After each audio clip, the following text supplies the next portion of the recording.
आज हम BA third year history में जो आपका वेस्टर्न वर्ल्ड वाला पेपर है उसके एक टॉपिक रोमानोव वंश की स्थापना के बारे में पढ़ेंगे। तो राष्ट्रीय राज्यों का उदय में हम पढ़ रहे थे रूस में राष्ट्रीय राज्य का उदय। उसमें हमने शासक इवान चतुर्थ, जिसे इवान प्रचंड भी कहते हैं, तक पढ़ लिया था। और अब हम इससे आगे का जो बिंदु है रोमानोव वंश की स्थापना, इसके बारे में देखेंगे। तो हम जानते हैं कि 1530 ईस्वी में इवान तृतीय का जो पोता था इवान प्रचंड, जिसे इवान चतुर्थ भी कहते हैं, ये मास्को के सिंहासन पर बैठा था। 1530 से 1584 ईस्वी तक का समय रहा इनका। इसने रूसी साम्राज्य की सीमाओं का विस्तार किया था, साइबेरिया क्षेत्र को जीता था, वहाँ पर रूसी उपनिवेश की स्थापना की थी। इसके अलावा इसने पश्चिमी यूरोप के साथ संपर्क बढ़ाने का भी प्रयास किया था और 1555 ईस्वी में एक व्यापारिक कंपनी की स्थापना की थी। यह रूसी चर्च का अध्यक्ष भी बन गया था। इस तरह से इसने धर्म और राजनीति दोनों क्षेत्रों में ही जार की सत्ता को कायम कर लिया था। लेकिन ओवरऑल अगर हम देखें तो अब भी पश्चिमी यूरोपीय देशों के साथ रूस के राजनीतिक, आर्थिक और सांस्कृतिक संबंध पहले की तरह ही बहुत ही कम थे। रोमानोव वंश की स्थापना के बारे में अब हम देखते हैं। तो जब इवान चतुर्थ यानी इवान प्रचंड की मृत्यु हो गई थी, उसके बाद रूस में गृह युद्ध छिड़ गया था, जिससे पूरा देश जो है उसमें अराजकता फैल गई थी। इसी अवसर का लाभ उठाकर पोलैंड और स्वीडन ने रूस पर आक्रमण शुरू कर दिए थे। स्वीडन ने जो बाल्टिक सागर में स्थित रूसी क्षेत्र थे उन पर अधिकार कर लिया था।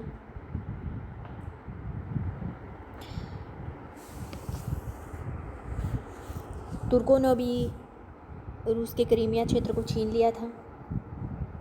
तो जब देश में ऐसी अराजकता की स्थिति आ गई थी तो 1613 ईस्वी में रूस के सामंतों ने इस समस्या को हल करने के लिए एक सभा का आयोजन किया और सबकी सहमति से रूस का नया जार निर्वाचित किया गया और रूस के नए जार के रूप में 16 वर्षीय माइकेल रोमानोव को चुना गया। तो माइकेल रोमानोव वंश की स्थापना करने वाला जार 1613 ईस्वी में इसे निर्वाचित किया गया था सामंतों की सभा के द्वारा। रूसी क्रांति जब हुई थी मार्च 1917 में, तब तक रोमानोव वंश का शासन चला था। माइकेल रोमानोव जो थे वो रूसी चर्च का जो धर्माध्यक्ष थे, पैट्रियार्क, उनका लड़का था। अपनी पिता की मदद से उसने रूस में शांति और व्यवस्था की स्थापना की, स्वीडन को हराया और नोवगोरोद में जो सुप्रसिद्ध व्यापारिक केंद्र था उसको वापस जीत लिया था। रोमानोव की मृत्यु के बाद अगला शासक एलेक्सिस 1645 से लेकर 1676 ईस्वी तक इनका शासन रहा। इसने पोलैंड से यूक्रेन का विभाजन करवाकर रूसी सीमा का विस्तार किया। एलेक्सिस की मृत्यु के बाद अगला जो रूसी शासक हुआ वो एलेक्सिस का पुत्र थियोडोर, जिसका समय 1676 से लेकर 1682 ईस्वी तक रहा थियोडोर का समय। थियोडोर की मृत्यु के बाद उसका छोटा भाई शासक बना, जिसे आधुनिक रूस का निर्माता भी कहा जाता है, और वो थे थियोडोर के छोटा भाई पीटर महान, आधुनिक रूस का निर्माता। पीटर महान के बारे में अब हम पढ़ेंगे। पीटर महान, जिनका समय 1689 ईस्वी से 1725 ईस्वी तक का रहा। पीटर महान ने रूस को नींद से जगा दिया था, आलस्य से दूर कर दिया था, ऐसा कहा जाता है। पीटर की गणना इतिहास के अत्यधिक कर्मठ और शक्तिशाली राजा के रूप में की जाती है। उसका जो शासनकाल था वो रूस में एक महान युग के रूप में जाना जाता है। पीटर जैसे ही सिंहासन पर बैठे, उन्होंने अनुभव किया कि रूस को अगर पश्चिमी देशों के समकक्ष लाना है तो रूस के प्रशासन तंत्र का पुनर्गठन करना पड़ेगा, औद्योगिक विकास करना पड़ेगा, सांस्कृतिक प्रगति करनी पड़ेगी, और पश्चिमी यूरोप के साथ व्यापार बढ़ाने के लिए, सांस्कृतिक संपर्क बढ़ाने के लिए रूस को समुद्र तक पहुंचने के मार्गों को ढूंढने की ज़रूरत है। इसके अलावा सैन्य मजबूती भी रूस की बढ़ानी पड़ेगी, ऐसा उसने विचार किया। क्योंकि रूस चारों तरफ से स्थल से घिरा हुआ था, समुद्र उससे बहुत दूर था। रूस से जो श्वेत सागर लगा था उसमें भी 6-7 महीने बर्फ़ जमी रहती थी, तो वहाँ पर भी पानी के जहाज़ों का उपयोग संभव नहीं था। तो रूस के पास केवल आर्केजल का ही एक बंदरगाह था।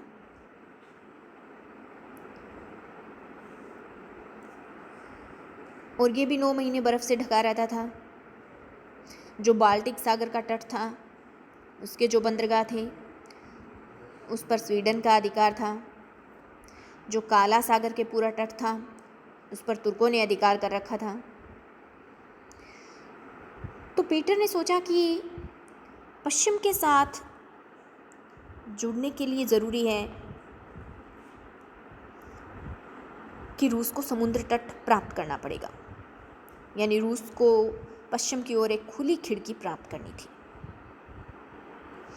और 1697 ईस्वी में 1697 ईस्वी में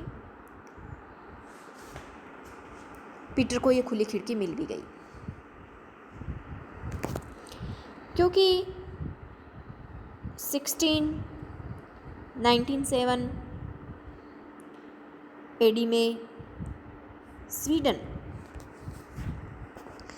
का शासक चार्ल्स 11 की मृत्यु हो गई थी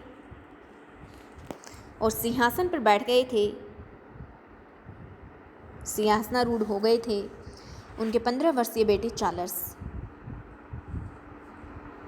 12। तो 1697 ईस्वी में चार्ल्स 12 रूसी सिंहासन पर बैठे।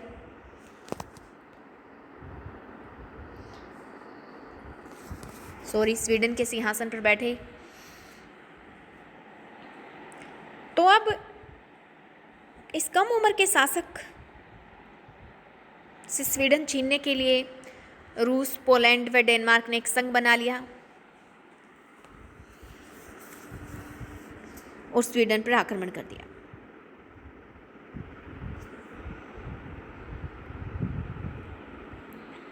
स्वीडन पर आक्रमण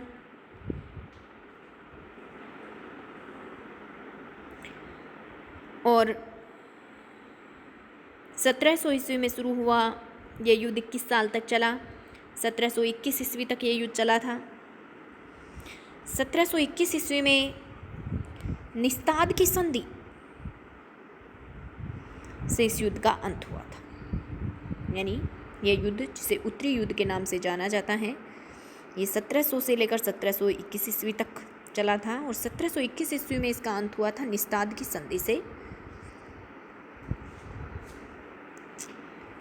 इस युद्ध के दौरान की कुछ घटनाएं हम देखते हैं। तो शुरुआत में तो डेनमार्क और रूस को बुरी तरह से हारना पड़ा था। डेनमार्क तो इस संघ से फिर अलग हो गया, परंतु रूस के पीटर ने फिर तैयारी शुरू की। जब उसे लगा कि तोपों को ढालने के लिए पर्याप्त रूप से उनके पास धातु नहीं है, तो उसने रूस के गिरजाघरों के घंटों को पिघलवाने का आदेश दिया और 300 नई तोपें ढाली गई। 1702 ईस्वी में पीटर ने स्वीडन के लादोगा झील पर स्थित मजबूत दुर्ग पर अधिकार कर लिया था।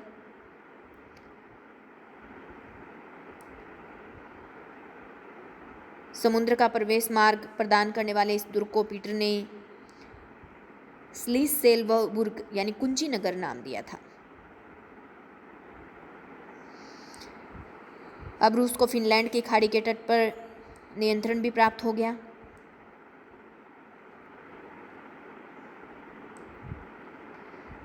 और मई 1703 ईस्वी में नेवा नदी के उत्तरी किनारे के निकट पीटरपाल दुर्ग की नींव रखी गई और इसी दुर्ग के पास ही पीटर ने अपनी एक नई राजधानी बनाई, जिसे सेंट पीटर्सबर्ग कहा गया था। वर्तमान में से लेनिनग्राद कहते हैं। इसके बाद पीटर ने कारेलिया और इंग्रिया को जीत लिया था।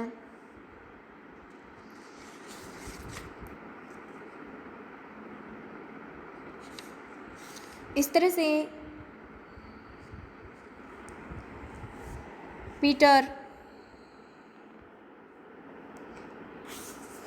ने स्वीडन के काफ़ी क्षेत्रों को अपने अधिकार में कर लिया था और 1718 ईस्वी में स्वीडन के चार्ल्स ने नॉर्वे पर हमले के दौरान मृत्यु को प्राप्त किया। अंत में 1721 ईस्वी में निस्ताद की संधि से उत्तरी युद्ध का अंत हो गया था और इस संधि के फलस्वरूप रूस को सेंट पीटर्सबर्ग के आसपास फिनलैंड की खाड़ी के सारे तट, करेलिया के कुछ भाग के साथ साथ लैटविया और एस्टोनिया भी प्राप्त हो गए और इससे रूस को बाल्टिक तट के सुविधाजनक बंदरगाह रीगा और रेवेल भी मिल गए थे। इस तरह से हम कह सकते हैं कि स्वीडन को हराकर रूस के पीटर ने बाल्टिक सागर में खुली खिड़की को प्राप्त कर लिया था। यानी जो रूस की इच्छा थी समुद्री तट को प्राप्त करने की, वो उसे प्राप्त हो गया था। 1721 ईस्वी में ही पीटर महान ने रूस के सम्राट की उपाधि धारण की थी और इस अवसर पर उसने कहा था कि अस्तित्वहीन रहने के बाद हमने अस्तित्वमान होना शुरू कर दिया है और अब हम विश्व राजनीतिक समुदाय में शामिल हो गए हैं। अपने नेक्स्ट वीडियो में हम पीटर के रूस में किए गए आंतरिक सुधारों के बारे में डिटेल से पढ़ेंगे। धन्यवाद।